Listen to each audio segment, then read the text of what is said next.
السفاح استحل دماءنا واستحل أعراضنا وحول مصر كلها إلى سجن، وعاملنا أسوأ من معاملة سكان المستعمرات.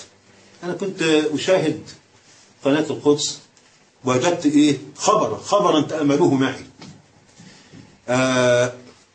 اعتصم ناس بالمسجد الأقصى، رابطوا بالمسجد الأقصى، فأرسلت القوات الإسرائيلية تطالب بإرسال القوات الخاصة. القوات الخاصة بقى اللي جاية دي هتعمل إيه؟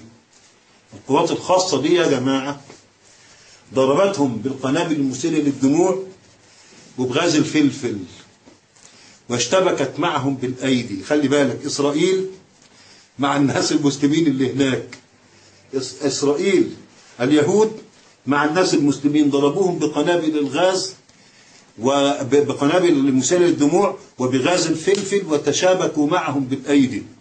قلت لا إله إلا الله. ثم وجدت رجلا سيناويا فعلا يقول يا جماعة احنا ما كنا تبع الاحتلال الإسرائيلي كانوا بيضربوا لكن احنا ما كانش لنا دعوة، ازاي يعملوا معانا كده؟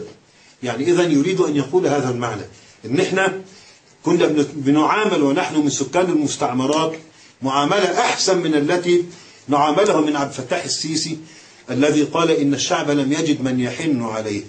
هل عرفتم حنان السيسي؟ هل عرفتم حنانه؟ هذا هو حنانه. القوات الإسرائيلية، الحكومة الإسرائيلية تصدر قرارا بإبعاد الشيخ رائد صلاح من القدس لمدة 180 يوما، 6 شهور.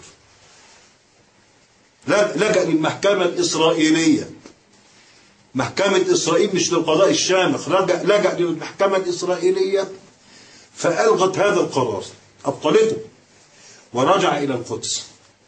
شفتم بقى الفرق بين القضاء الشامخ والقضاء اليهودي؟ الفرق بين وزير الدفاع المصري ووزير الدفاع اليهودي؟ شايف الطريقة عاملة ازاي؟